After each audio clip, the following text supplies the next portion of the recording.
¿Cremar a una persona es un pecado? ¿Qué dice la Biblia con respecto a este tema?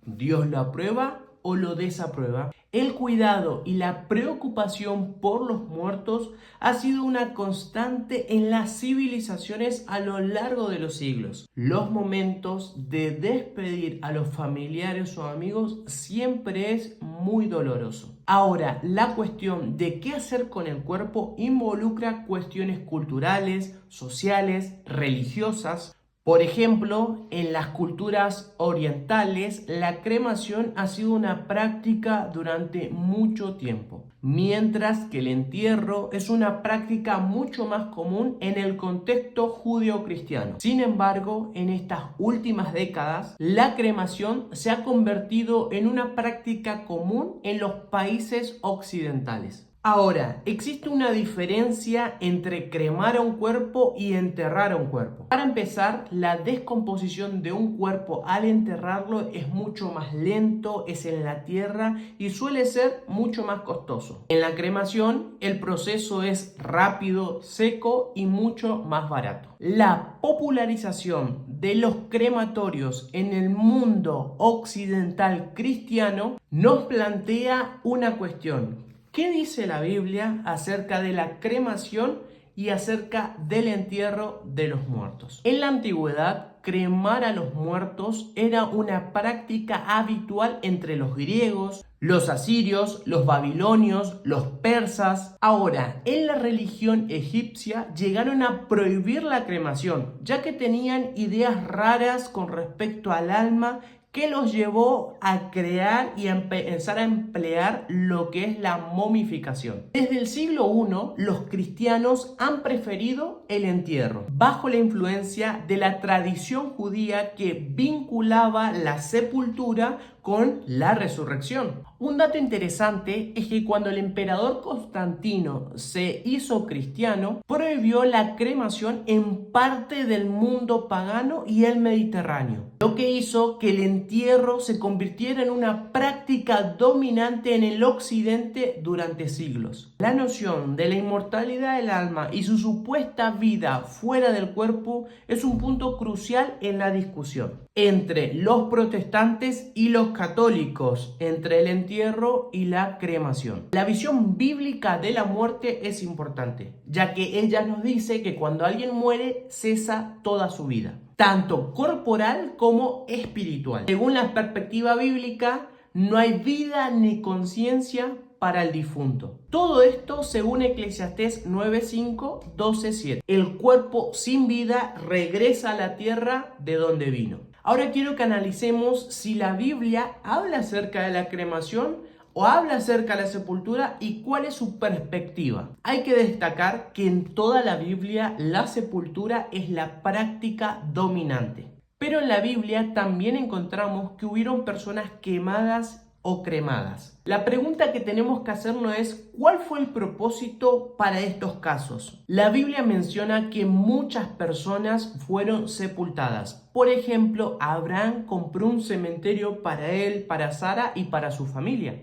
El rey David fue colocado en una tumba igual que Juan el Bautista. Lo mismo pasó con Lázaro, con Ananías y Zafira. Esta costumbre es consistente con lo que la Biblia afirma, de que el cuerpo fue creado de la tierra y que tiene que volver ahí cuando muera. También en Juan 5:28 nos dice la Biblia que los muertos resucitarán de los sepulcros. Sin embargo, no existe ninguna prescripción o mandamiento que establezca la sepultura como la forma correcta de disponer un cuerpo. Ahora, la Biblia señala muchos casos de personas que fueron quemadas por castigo o para purificación. Génesis 19 nos dice que las malvadas ciudades de Sodoma y Gomorra fueron destruidas por fuego y azufre. Génesis 10:2 nos dice que Nabat y Abiud fueron quemados por el Señor por profanar el santuario de Dios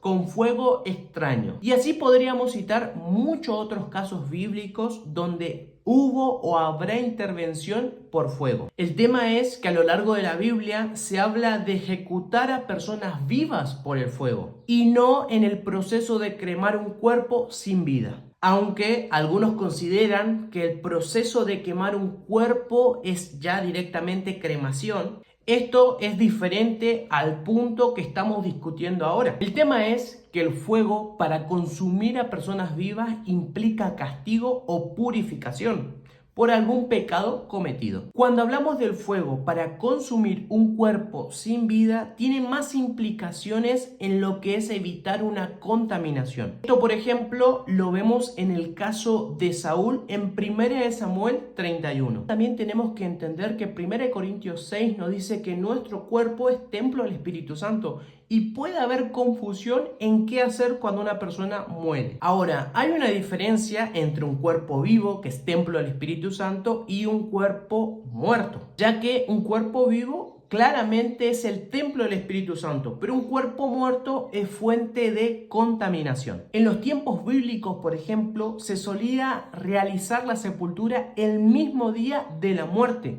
para evitar la contaminación. En el Nuevo Testamento, por ejemplo, tenemos el caso de Lázaro, que fue sepultado el mismo día que murió, porque él murió a causa de una enfermedad. Entonces, querían evitar la contaminación. Normalmente, la esperanza de la resurrección se centra en las tumbas que se abrirán cuando Jesús regrese por segunda vez. Esto significa que aquellos que fueron cremados no resucitarán cuando Jesús regrese por segunda vez. Hay que destacar que la mayoría del pueblo de Dios a lo largo de la historia no fueron sepultados en tumbas. Daniel 12:2 nos dice que Dios resucitará a todos aquellos que duermen en el polvo de la tierra.